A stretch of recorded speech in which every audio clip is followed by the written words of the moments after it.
from Rochester, this is FC3's Monkey Business, your one-stop shop for everything geeky, and everything is geeky if you love enough. Starring Dan Carmen, Billy DeTore, Chris Frank, and myself, Tanya.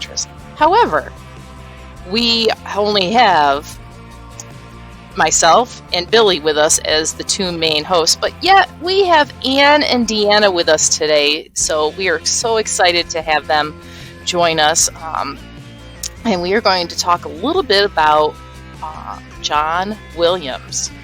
So, good morning, everybody. Hi. Should we rename this podcast 3.5 Females?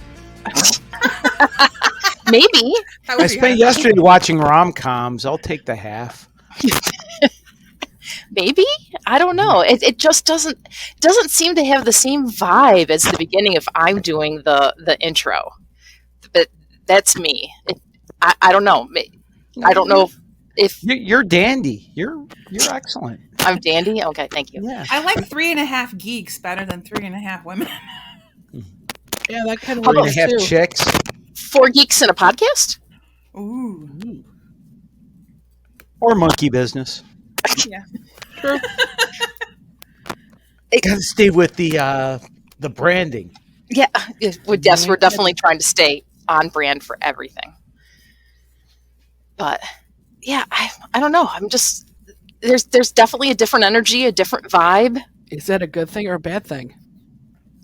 It's a strange thing. Okay. It's a different thing.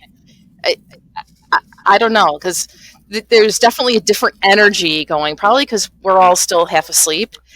And I don't know. Speak for yourself. I had to drive my kid to work at 7:30 this morning. Ugh. And she's already back. Yes, she only really works like an hour and a half on Sunday mornings. It's just calf chores, so okay. with the grumpy old man. Father-in-law, not husband. Isn't he grumpy anyway at times? He is. His main personality is grumpy, but grumpy in a cute way, which is kind of adorable. Like, he'll be like, grumble, grumble, grumble. Come here, let's go get some coffee. Let's go to McDonald's. Grumble, grumble. Oh my God. Oh boy. So is it like old man cranky? Well, yeah, he is 75 or 76. Yeah, it's like Wade in 50 years. It's exactly what I'm thinking he's going to be in 50 years. Well, start taking notes then. Yeah, just feed him and let him take a nap, and he's good. There you go. So basically the same. There you go. So I believe this is we recorded one a couple weeks ago, but that one really didn't go very far because it had definitely a different vibe from everything else that we're doing. So we're trying again, maybe something. I don't know. But on February 8th, John Williams turned 90. So we are going to talk about his legacy of all the music that he's composed, the shows that he's been a musician in. The information is overwhelming. I know Deanna said she had 6 pages worth of trivia and things like that. Mm-hmm. And I've got stuff up on my computer myself about John Williams, and I'm hoping that Dan can put like 15-second snippets in every so often, like as a break, because I know that all the music is copyrighted. So right, you gotta be careful. We got to be very, very careful. I'm like, but we can always go dun dun dun dun dun dun. Or we can take. I read an article yesterday when I was trying to do some research, and this hit me a certain way. It said that John Williams was to adventure movies in the 60s, 70s, 80s, 90s, and 2000s as Lin-Manuel Miranda is to musicals of today. I can see that. Yeah, I was like, wow, because you think like he brought to life so many movies just with the music that I don't think half those movies would have been as good if it didn't have that music leading up to certain parts of it. Right. I mean, the article in the New York Times that I got some information from that ran earlier this week, they talked to Itzhak Perlman. And they said, when he was working on Schindler's List, John Williams talked to Perlman. And this quote from this article is, to me, it is so hits the nail on the head. Perlman said his music has a fingerprint. When you hear it, you know it's John. Yeah, that really is a true fact. Absolutely. Mm-hmm. And Lucas called Williams the secret sauce for the Star Wars franchise. Could you imagine being called that in the 70s? Secret sauce of. No, that's funny. That's really, really funny. Yeah, it's just when you hear other directors and musicians talk about John Williams, there's a reverence there. He is on a pedestal, and they don't mind putting him on that pedestal because he's earned his place on that pedestal. Now, one thing I'm looking at his Wikipedia page right now, and all the stuff he's done that I was unaware that he worked on. Was it Star Wars that made him a household name? Jaws, really? Jaws, yeah. Yes. Okay. He did Jaws first. His first nomination for an Academy Award, which he has 52 nominations, only second to Walt Disney. His first nomination was in 1967 for Valley of the Dolls. And his first win was for Fiddler on the Roof in 72. But Jaws in 76 was the one that brought him the real household name, and then it just took off from there for him. It really did. So he's the brains behind Dun Dun. Yep. Dun Dun. He is. Okay. Yes. Because as I'm looking at his listing, his discography or the stuff he's worked on, I mean, old 60s sitcoms like Bachelor Father and shows like Lost in Space and The Time Tunnel, which great sci-fi shows. And maybe if I went back and watched them now, I could go, oh yeah, that is definitely John Williams. But without knowing it, or back when I would watch the reruns of those shows, I wasn't familiar with John Williams. But like you said, Jaws, Star Wars, Raiders of the Lost Ark, he made John Williams a household name. And he actually worked before he got into film scoring. He worked with Henry Mancini, Leonard Bernstein, Elmer Bernstein. He actually recorded Peter Gunn in 1959 with Henry Mancini. And he was also the studio pianist for West Side Story in 1961. Huh. So he's been around for a long time, even before Star Wars and Jaws. Yep. Like I said, as I'm looking at it, Goodbye, Mr. Chips. That's a classic movie that I wouldn't have associated with John Williams. Or what about like the Towering Inferno or the Poseidon Adventure? Mm-hmm. Maybe Poseidon Adventure. I mean, because that feels, I want to call the John Williams movie. Right. You can tell when, at least after the mid-70s, sorry, I was sneezing, that he started to get that style. It was like he did all of that original stuff on the television shows, getting his feet wet and all that. And then once he got through, Fiddler on the Roof and Jaws, like the sound is different. It's maybe I think it's different, but it's dynamic. And his name is so well known that it's how you feel. So I had a Music Boosters meeting yesterday, and we were talking about what songs and stuff we wanted to play for different things and what we're hoping the orchestra and the band can do. And I said, you guys need to go next weekend this weekend to see, John Williams' birthday at the RPO. And their necks all snapped and was like, what? That's this weekend? Oh, they were online buying tickets. Like, we can't miss that. That's going to be amazing. In addition to like the movie stuff, he's done a lot for the Olympics, for NBC. And people, when you hear, you don't realize it, and then you hear the tunes, and it's like, oh yeah, that is John Williams. He composed the NBC News music that you hear for the Today Show, Meet the Press, and the Nightly News. That's a John Williams composition.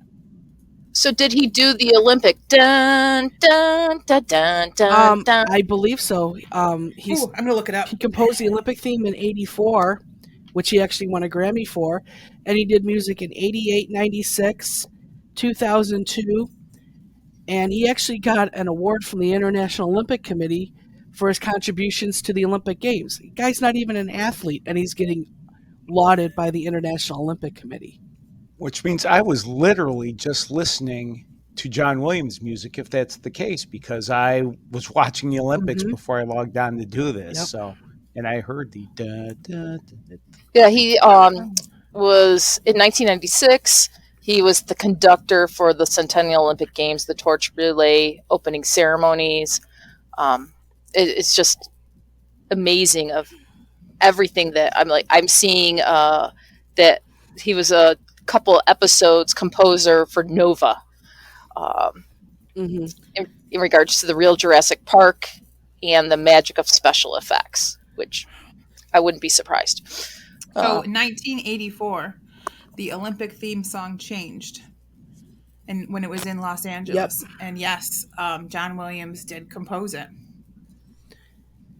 And a lot of people do forget he has a very strong tie to the Boston Pops. He was their conductor for 13 or 14 years, and he still has a relationship with them. He'll go back, once or twice a year and conduct the Pops, for special events. And I think that's his true love, is conducting and writing for orchestral music. Which is Boston Pops is on my bucket list. Whoever wants to go with me one day. Okay. I saw an article from Variety that was posted right the day before his birthday. It's the headline is, "As John Williams turns 90, no signs of slowing down, with Fabelmans, Indiana Jones, and birthday gala in the offing." Besides continuing to work with Steven Spielberg, Williams has a new album with the Berlin Philharmonic arriving. A Kennedy Center 90th birthday gala is set for summer. So he's not stopping. Nope. But he says that he is going to pivot away from movies, because he says he doesn't particularly want to do films anymore. 6 months of life at my age is a long time. Mm-hmm. Yeah. So he says he wants to writing concert works. And he spent a lot of the pandemic doing that because you really couldn't go anywhere and interact with people. So he spent the first year and a half of the pandemic writing concert works for artists and organizations. So I think we're going to see a new style of music come from John Williams, and it's probably going to be just as good or even better than the films he's done. Yeah, it says that he plans to conduct concerts with at least 5 orchestras between April and November this year. Commemorating Williams's nonagenarian status is the release of John Williams' The Berlin Concert, a 2-disc Deutsche Grammophon set recorded during the composer's October 14th through 16th concerts with the Berlin Philharmonic.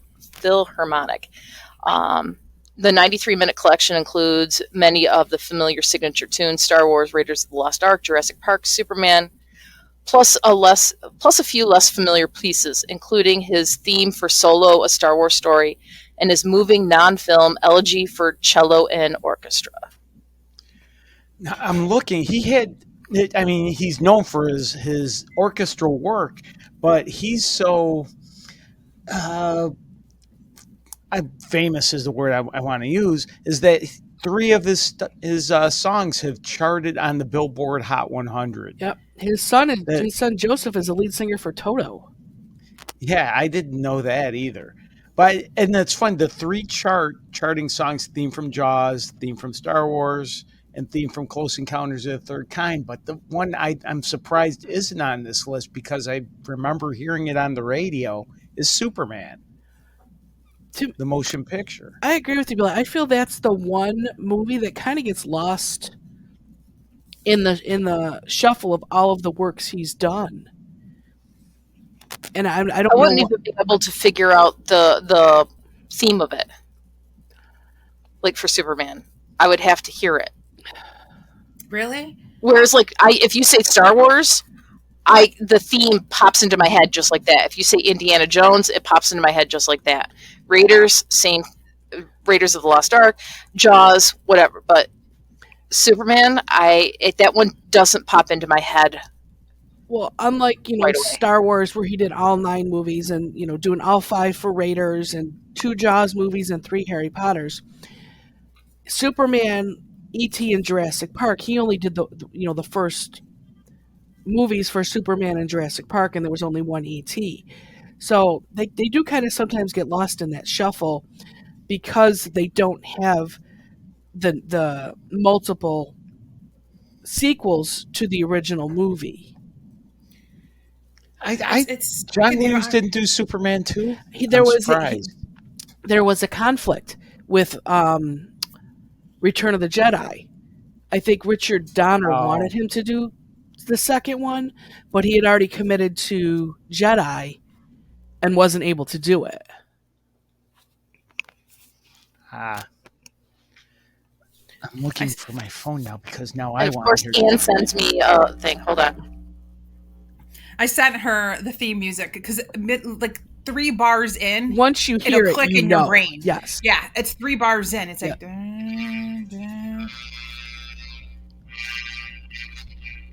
Yep. Yep. Okay, I have to stop it because it's like 15 seconds in. But because I'm assuming you guys can hear that in the background. Yeah, you're very overmodulated right now. I'm sorry. There's nothing. I may have to whisper, which is unusual for me because I don't like to whisper.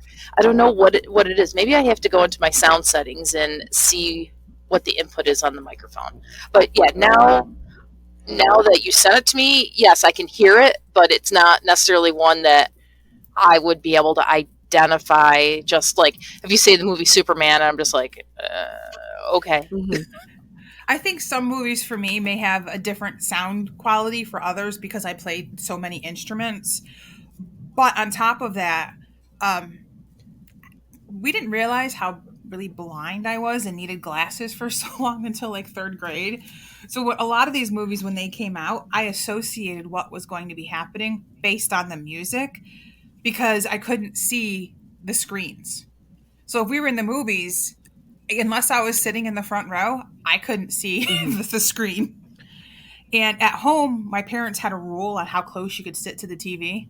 I couldn't see anything ever. So when I finally got glasses, though, my ears were already tuned into that music, that theme music, that what was going to happen. Like, you can't watch a horror movie and start hearing that ominous music, and I'm already running to the next room. Right. You're like Daredevil. Yeah. Well, some days. I had watched a video. There's a great video on YouTube, and I may even put it up on our Facebook page. It's called The Maestro's Finale, The Rise of Skywalker. It talks about the last filming. They filmed the last recordings for The Rise of Skywalker. And they were talking, it's like a 10-minute video. They were talking to him about it. And he said that he doesn't read the scripts for the movies before he starts composing. He says it thinks it causes you to form your own vision. He'd rather look at the film, be surprised at what happens, and then he goes and writes the music. That sounds like a brilliant plan because now he sees the emotion on the TV. That's exactly what he said. On the thing. He could put it into that music, Oh, that is brilliant. Yep. And he doesn't do it all at once. He'll see something on the screen, go to the piano, start writing, and he writes by hand. He doesn't use any computer technology whatsoever. Then he walks away, comes back, sees what he wrote, and then builds on that. But I love the fact that he doesn't, because I guess Lucas had sent him scripts and stuff, and he's like, "Stop sending me scripts. I want to see the film before I start writing." And the one clip they showed, and I had to laugh, was from Empire before Han was put into Carbon, when he and Leia have the exchange. I love you, I know. And it's an amazing 10 seconds to watch John Williams' mind start to turn about the music he's going to write for that particular scene. I would have become a musical genius if I knew I could have seen all those movies before they came out. I know. I don't think it's in the entirety. It's in snippets. Oh, well, I'll piece it together. I mean, that would be a brilliant plan, Billy. Just go to Hollywood and say, listen, I'll watch all your movies and tell you what music to use. Because, I mean, your music library knowledge is bigger than most of us. But even if you could just go and watch and put in, like, music that's so obsolete. That's where I'd be awesome. Good with a Tarantino movie. But composing original music like John Williams does is a completely insane skill that I can't wrap my head around. How many instruments does he play himself? Does he? All of them? No. Let's see. You talk about... he has to be familiar with all of them to write the music for them, correct? I did see somewhere, maybe it was on the IMDb site. I got to get to trivia. That he was like at least trumpet and a couple other ones that he played. Let's see. I'm trying to picture him going from like saxophone to oboe to flute and figuring out all the different parts. I mean, I know a lot of... he plays piano. Yeah, I'm going to say I know most composers do at least play the piano and then one string and one brass instrument. Very little of them play percussion because it's considered, Yeah, he was the son of a percussionist. Yep. And he maybe the... Oh, I'm sorry. He studied at Juilliard, and he actually not only has an honorary degree from the Eastman School, he actually studied there for a short time. Oh my goodness. In grade school, he mastered the bassoon, the cello, the clarinet, the trombone, and the trumpet before he left grade school. He definitely has earned the title maestro. Yes, and I saw that in from Slash Film. Where is it? Lucasfilm on Instagram had put Happy 90th Maestro. So, yeah, it says, thank you for your stirring and timeless contributions to the adventures of Indiana Jones and the epic saga of a galaxy far, far away. That was posted on Instagram the other day for his birthday. John Williams is the modern day John Williams, but is there anyone comparable to him in your opinion? Because I have one odd one in my head. Well, I think for me, Billy, one that comes to mind was actually, he was mentioned in the article in the New York Times, is Hans Zimmer. Okay, yeah. He does, if you do some research on him, I'm sure he's done a lot of music that we're all familiar with, but you kind of like, oh yeah, I know that, but I didn't know he did that. See, I'm wondering if Paul McCartney is a modern day John Williams, because he can play multiple instruments. I've composed a million songs to the point where, piano, bass, guitar, and even drums, where John Lennon was attributed with a quote that turned out, I'm not sure who really said it. People say it was John Williams. He was asked, do you think Ringo Starr is the best drummer of all time? And whoever it was replied, he's not even the best drummer in the Beatles. I've heard that quote before. So I was wondering if there's an equivalent to John Williams where people know his songs. And I think Zimmer was more known for the Disney stuff, right? He Top Gun, Pirates. Yeah, he did Gladiator. X-Men. I mean, you throw John Barry in there. I mean, he did almost all the James Bond movies and the Francis Ford Coppola movies. But we have a lot of really good composers in this country, it seems. But But still, I mean, John Williams is probably one of on the highest of all of them. Henry because he's got the Mancini. name recognition Right. that the others don't have among sort of not geek people. Mm-hmm. Right. Well, I think John Williams has way more songs than anybody else. Like, I mean, you look at some of these other ones, and they've done like 15 to 20 films, and maybe because he's been around the longest. Because unfortunately, I mean, I'm looking at a lot of these other composers, and I know their music, and I see their music, but they're not 90 years old. They're like, Right. dead at 55. So, not that that's relevant, but his longevity in life could be also what is keeping him around or keeping his music so relevant.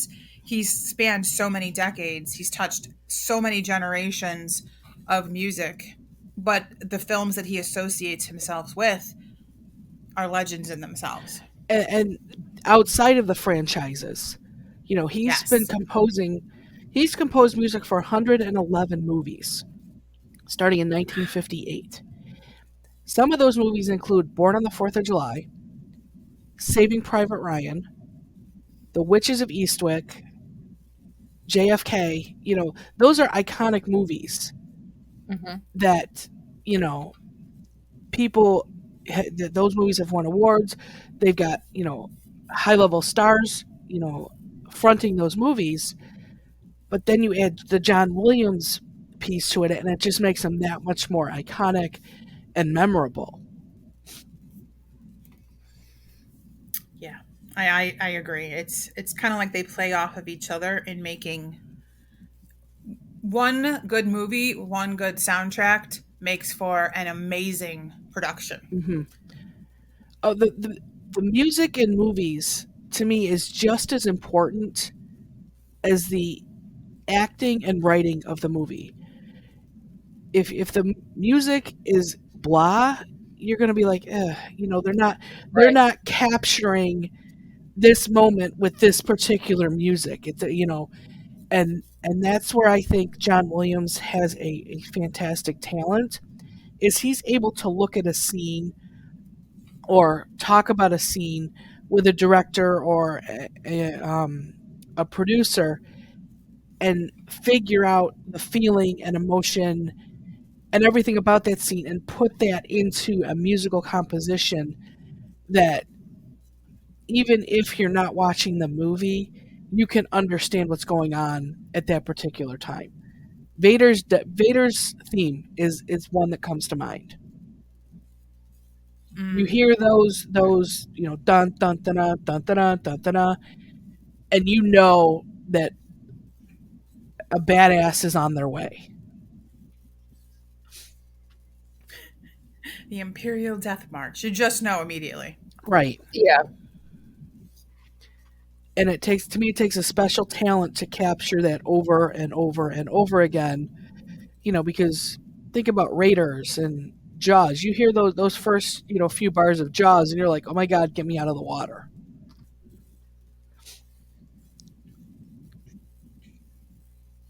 I'm looking at his list of the movies he's worked on, and it's incredible. I mean, movies like I think it was Dee that mentioned ones that you don't automatically think of, but even stuff like Lincoln and War of the Worlds, or the soundscape of those movies. Or it's like a separate character. It's its own character. The campy movie 1941 with Belushi and Dan Aykroyd from the early 80s. I like that movie. It's not one that it's not one that's definitely memorable for most people, but it's like, oh yeah, then you're going to go back and look at that and go, oh yeah. And Home Alone, who knew who John Williams did? People did, but I mean, he was nominated for an Academy Award for best original score of Home Alone. Hook is one I forgot about. I like it. I love that movie. Yeah. I know. I'm looking through the list, and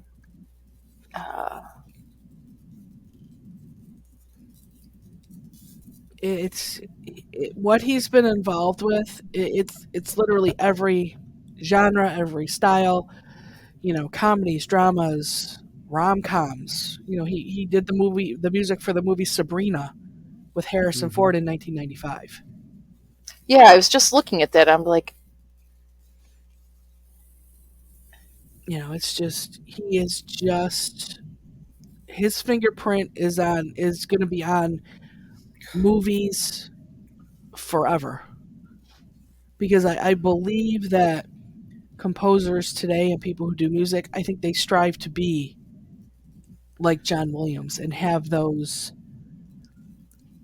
Well, those people would need the drive of him. I don't know what would possess someone to work at 90 years old when you've got this body of work that will have you live more than comfortably for forever if you live for another 190 years. I'm sure it's not the money for him. I mean, I'm just going to be honest. There are some people that are just driven by the music that is in their head, that they just want to leave that music behind for others to enjoy when they're gone, and not the money itself. From working in bands and orchestras and other things in my youth, and I'm going to parenthesis youth there. A lot of those people who are so into music could care less about the money. They just want to see them helping the next generation and helping future generations, even long after they're gone, understand the music. My piano and teacher, she never actually taught me to play in real time. She played everything in halftime. And oh boy, it was very, very slow and boring. But getting those fundamentals down, watching her play, and then when she would speed it up for, in church or whatever, you could totally understand that she didn't care. She played because she felt the music, not because she needed the money. She was obviously rich in her own right. We all knew it, but she didn't care. Some musicians just tend to be that way. The music drives them, not material things. And I think he might be one of those people. There are so many broke musicians just traveling the country in a van playing what's in their head and heart. Yeah. Every single jazz singer or jazz musician I've ever met, they get to be that way, and you feel the music. Wow. There's so many movies. I didn't realize he did these movies. I'm going through and I'm seeing some of them, the whole list. All the Harry Potter movies, obviously, are in there. Home Alone. He only did 3 of them. Oh, yeah. Okay. Well, Chamber of Secrets, Prisoner of Azkaban. I didn't realize. I thought he did all of them. He only did the first 3. But they reused a lot of music from that, right. Just so you know. Yeah. Memoirs of a Geisha. I was obsessed with that film. The other one was Empire of the Sun that he did back in 1987. Yeah. He has literally been around, and like I've said before in the podcast, his music is everywhere, and you just don't realize it until you start looking up. And we were just talking about why he does what he does at his age, and I found this quote in the article from the New York Times this week. Music has been my oxygen and has kept me alive and interested and occupied and gratified. So music to him is like breathing. That is so many musicians and artists, and I could completely see that. I mean, imagine if he couldn't stand up in front of an orchestra and conduct anymore. That would probably be what does the man in long before writing and traveling and doing everything. You see some artists who, as they get older, they slow down and they can't paint or draw or sculpt anymore. And because that artwork can't come out of them, they just, fall to the wayside. And it's so awesome to see John still doing this. into his 90s. I hope he keeps going into his hundreds. Mm-hmm. He really is. Just you don't realize how impactful his work has been until you, like I said, look at the list,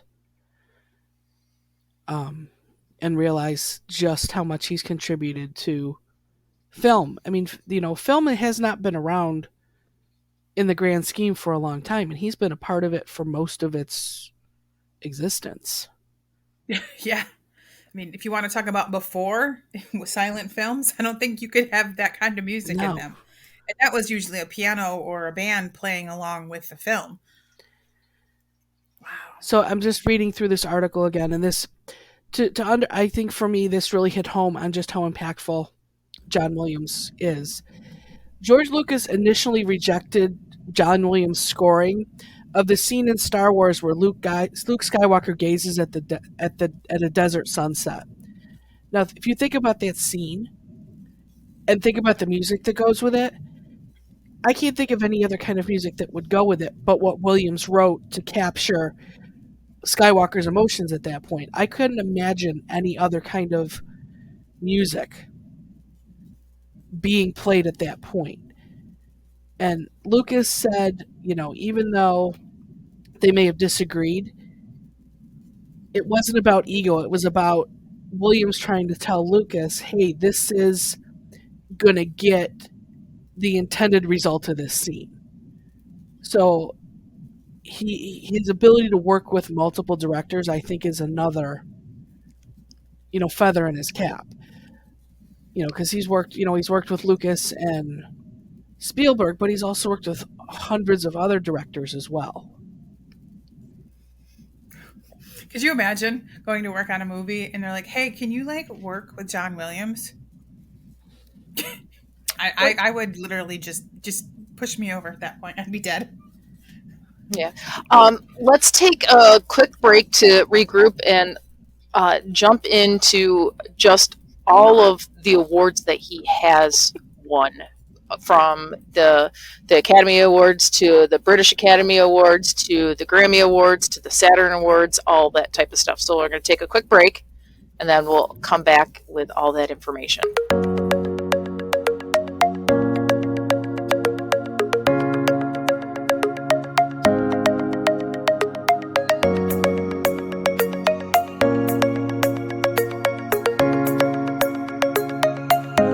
And we're back looking at I'm just speechless in regards to all the stuff that John Williams has done, and it's overwhelming to just learn more about him, other than oh yeah, he was the composer for Star Wars and I almost said Star Trek, but it's not, and Indiana Jones and all that type of stuff. But to put something in perspective about the length of his career, now the first sound movie, I think, was The Jazz Singer in 1927. His first film score was 1958, so about 30 years after the start of sound film, John Williams started. So basically, if John Williams started recording right now today, that would make his first film 1992-ish, which doesn't feel that long ago. So you said, he was composing for film almost from the start. I mean, 30 years isn't that long in comparison with the length of his career.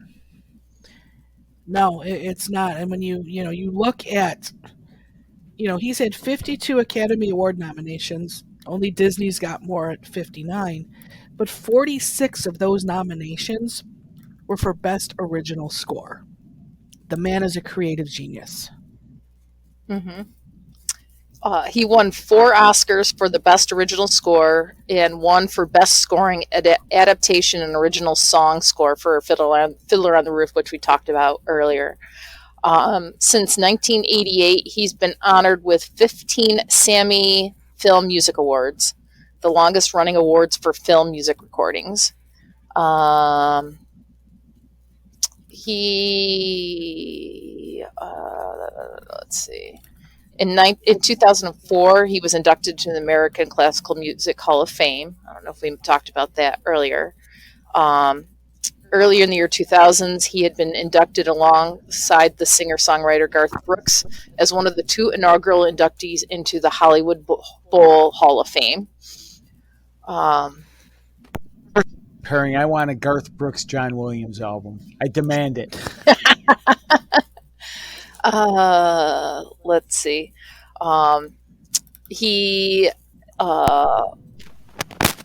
6 Emmy Award nominations, winning 3, 25 Golden Globe Awards, winning 4 of them, 72 Grammy Awards, winning 25, 16 British Academy Film Awards, winning 7, 22 Saturn Award nominations, winning 8.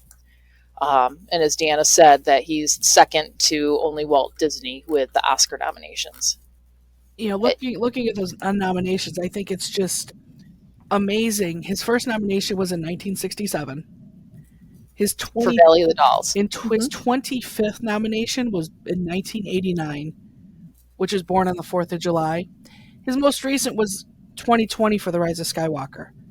So over a 53-year span, it was almost one a year he was nominated for. Mm-hmm.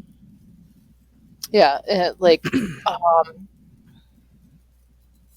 like, and then looking at it, 2000, Angela's Ashes, 2001, Patriot, 2002 was AI, Artificial Intelligence, and Harry Potter and the Sorcerer's Stone. 2003, Catch Me If You Can. 2005, The Harry Potter Prisoner of Azkaban.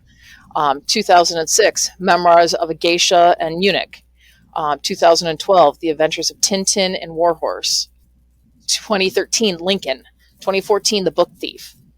And then 2016, 2018, and 2020, the last 3 Star Wars movies, Force Awakens, Jedi, and Skywalker. And then you go back into the 70s, he got nominated for, Star Wars and Close Encounters in the same year. Mm-hmm. It's like, holy cow. Jedi and Temple of Doom, back-to-back years. Yeah, and then the Empire of the Sun, and Witches of Eastwick in the same year. Born on the 4th of July, and Indiana Jones and the Last Crusade in the same year.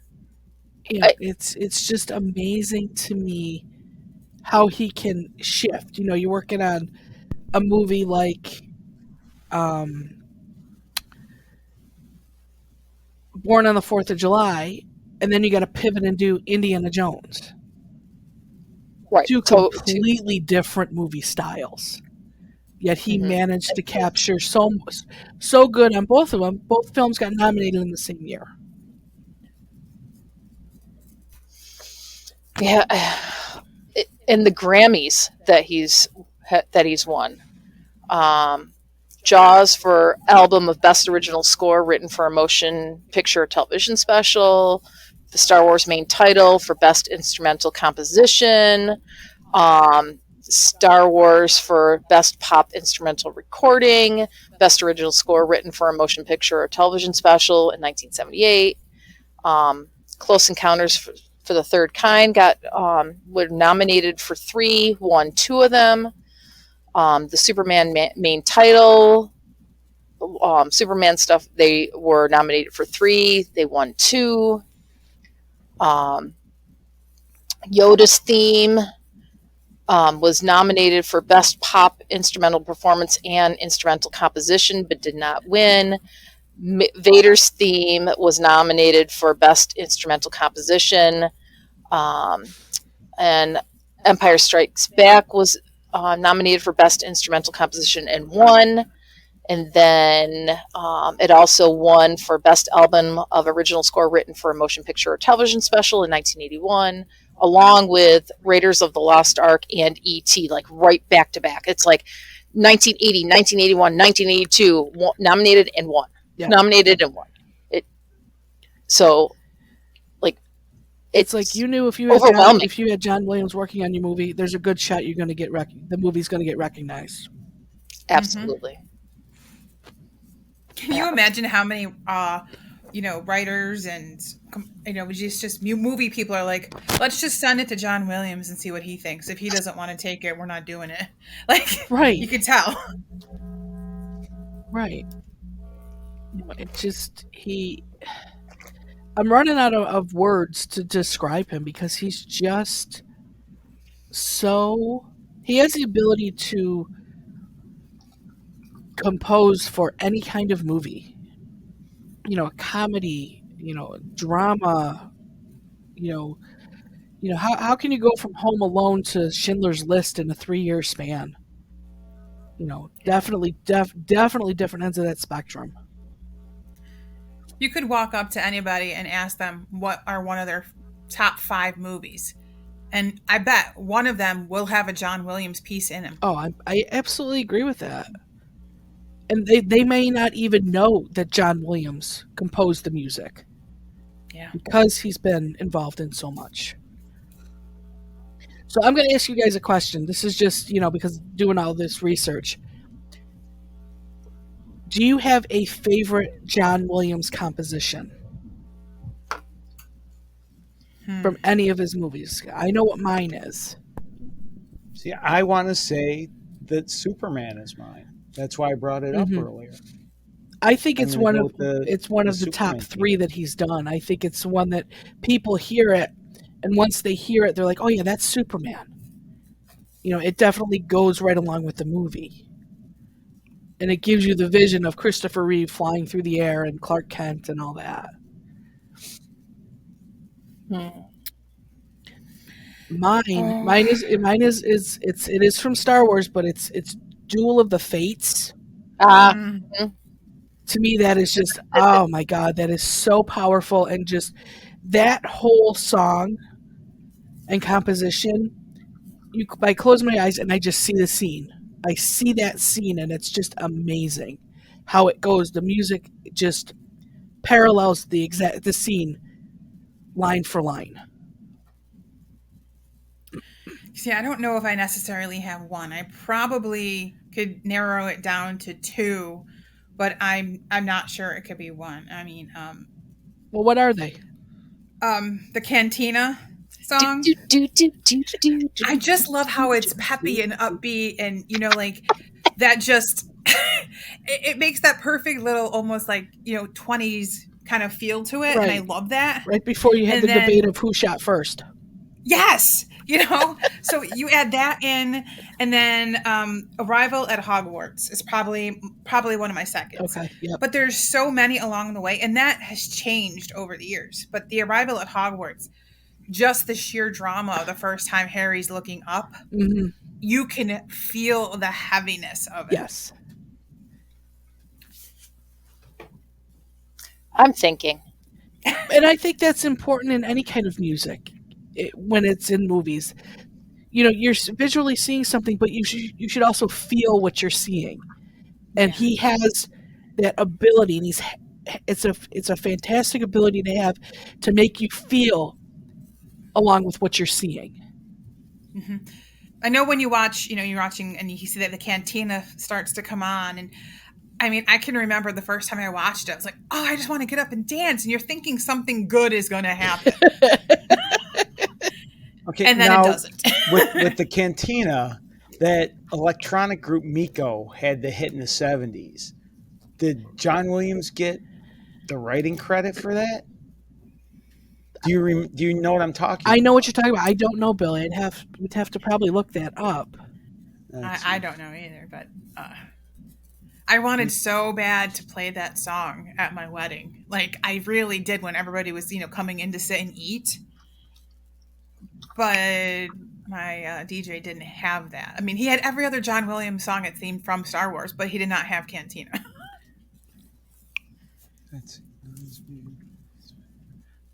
I'm looking up Miko, the disco version of Star Wars theme, and so he used Miko did all the Star Wars music in a disco theme. Oh, here's something it just blew my mind while I was looking up Miko's Wikipedia. While at the Eastman School of Music, together with his 2 friends Chuck Mangione and Ron Carter. Well, there's something I didn't know. Is that you're talking about Miko? Miko, yeah. Holy crap! That's Miko, awesome. his real name is Domenico Minardo. Yeah. And he went to the Eastman School of Music, was friends with Chuck Mangione. Wow. So there's a Star Wars connection in Rochester. Or was in Rochester. Wow. That's pretty amazing. But maybe we should completely do a podcast on musicians who went to the Eastman School of Music. Hey, I'm in cool for that. I think people would be very surprised at the connections that came through the Eastman School. Yeah, there's so many people who've studied or at least done a semester or two there to feel that knowledge. And Miko definitely owes some money to John Williams because albums include Star Wars and Other Galactic Funk, Encounters of Every Kind, where the Superman and Other Galactic Heroes. Miko plays music from Empire Strikes Back. So he definitely did the versions of John Williams music. So hopefully Mr. Williams made I keep going back to the money because I'm just I'm just curious how, like you said, he's done so much stuff over his life. It's amazing. Mm-hmm.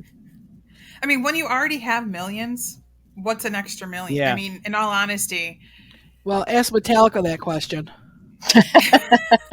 Okay, you cannot throw them into this mix because there's a difference between greed and sheer genius. True. And Metallica is definitely not pure genius. Sorry if I offend any Metallica fans out there. I love Metallica. I've seen them in concert numerous times. But, I mean, the last time I went to go to a concert, and I was looking at a ticket, and it was like $400. That's crazy. And I was like, you know what? I'll just buy the CD for $10. And that's even pushing it because I can go online, and buy it from iTunes for even cheaper. And then just wait for the live album to come out to, get the live version of it. Yeah. There is, oh my God, there's this guy on YouTube right now.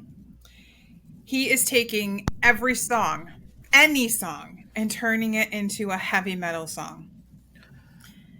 And I'm so weirdly obsessed with it. I'm hoping he does a John Williams song or something with, the actual words in it. But yesterday I listened to him to take Let It Go from Frozen and turn it into a heavy metal song, and I'm never going to recover. Oh my goodness.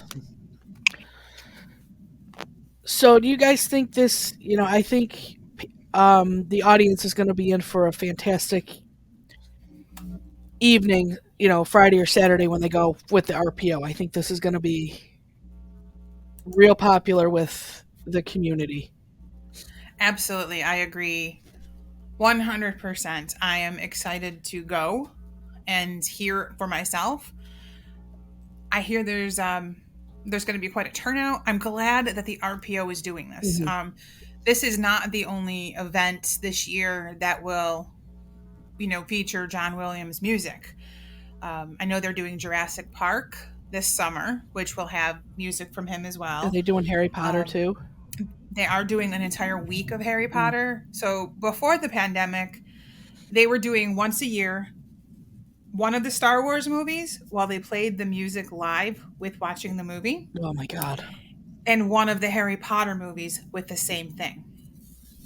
And I know they've talked about bringing it back next year, and that would be pretty awesome. Mm-hmm.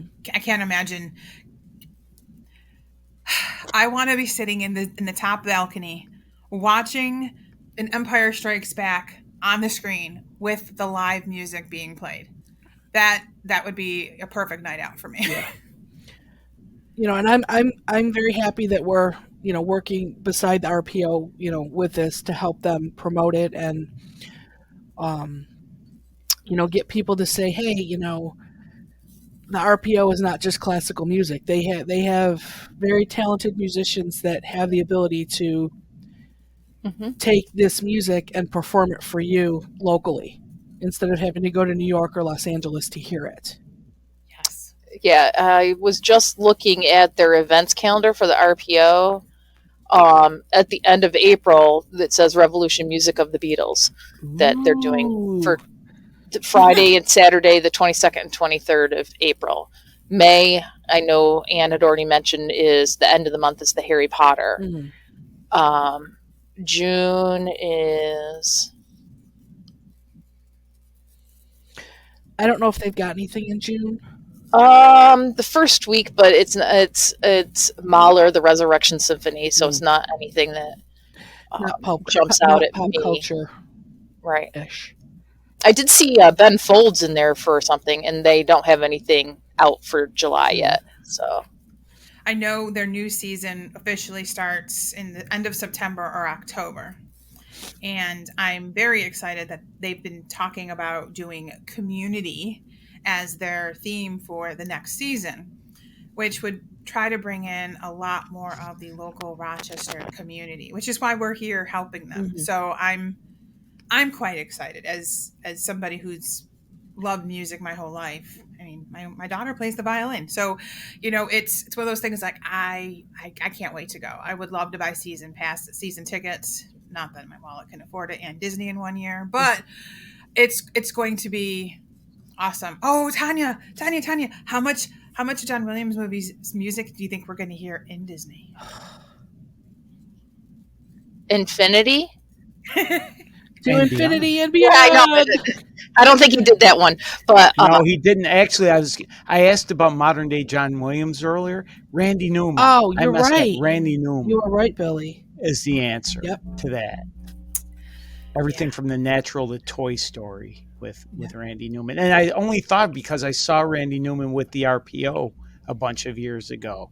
And the first half was Randy Newman conducting the orchestra with all his movie music while scenes from the movies played on the big screen overhead. And the second half of the show is Randy Newman singing his kid songs and stuff. It's hard for me to envision Randy Newman being a conductor.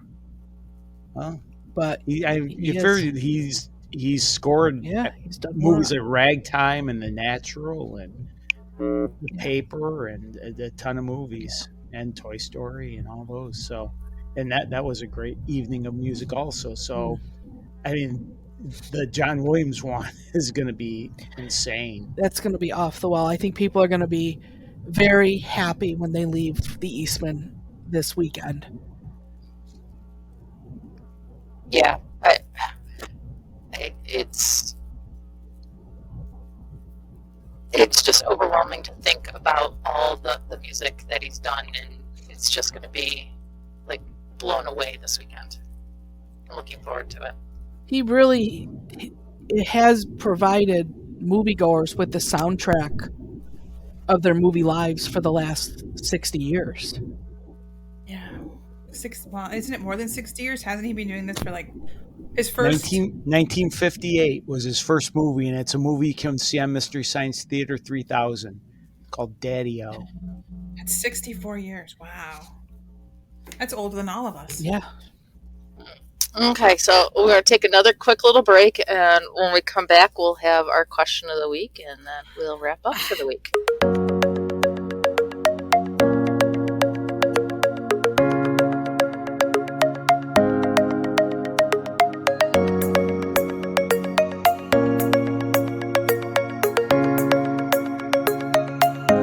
And we're back. It has been a great discussion on the music of John Williams that we figured it was how many years? 60 something? 64? 64 years. 64 years.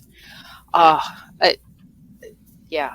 Go out and listen to some scores from some films. It'll make you happy. So I went to randomwordgenerator.com/question. That's where, because I don't have Dan's list, but the very first one that came up, it says, do you have something special that picks you up when you feel down, and what is it?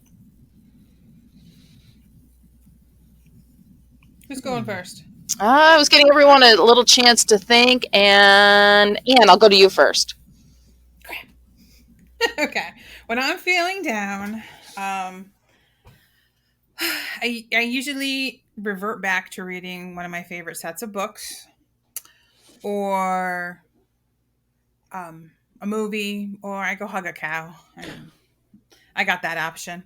I always have a cat on me, it seems, so you can't just go pick up a random cat because they're just all over you. So go hug a cow, pet my favorite one, visit Autumn in the barn.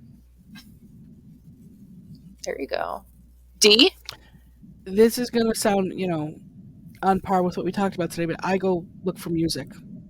I look for some music to uplift me, just kind of, get me out of my funky mood. And usually I'll try to envision myself on the beaches of Cape Cod, which is my, that's my happy place, is on the Cape.